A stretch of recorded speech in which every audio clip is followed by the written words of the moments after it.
বিসমিল্লাহির রহমানির রহিম। আমরা যে মসজিদটি দেখতে পাচ্ছি এই মসজিদটির নাম মসজিদে কুবা।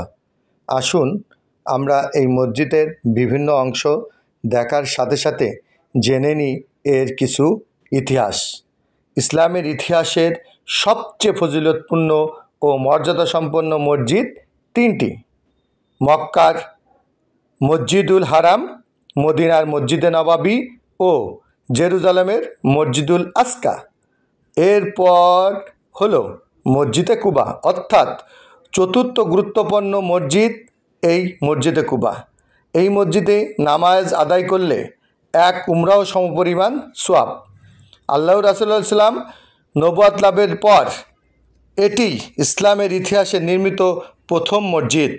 মহানবী সাল্লাল্লাহু আলাইহি ওয়াসাল্লাম মক্কা থেকে মদিনায় হিজরত করার সময় মদিনার অদূরে কুবায় এই মসজিদ নির্মাণ করেন। এর আগে মক্কায় তিনি কোনো মসজিদ নির্মাণ করেননি। হিজরতের প্রথম দিন কুবা অবস্থানকালে এই মসজিদে ভিত্তি স্থাপন করেন। মসজিদ নির্মাণ কাজে সাহাবীদের সঙ্গে স্বয়ং রাসূলুল্লাহ সাল্লাল্লাহু আলাইহি ওয়াসাল্লাম অংশগ্রহণ করেন।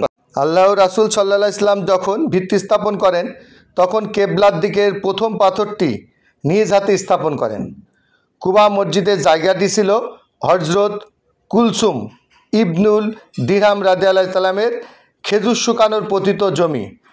তিনি ছিলেন ওমর ইবনে আওফারের গোত্রীয়। এখানে হযরত মুহাম্মদ সাল্লাল্লাহু আলাইহি ওয়াসাল্লাম 14 দিন ছিলেন। মক্কা শরীফ থেকে 320 কিলোমিটার উত্তরে এবং মদিনার দক্ষিণ পশ্চিম কোণে মাত্র 5 কিলোমিটার দূরে এই কুবা গ্রাম, আর এই গ্রামেই এই মসজিদটির অবস্থান। কুবা একটি বিখ্যাত কূপের নাম।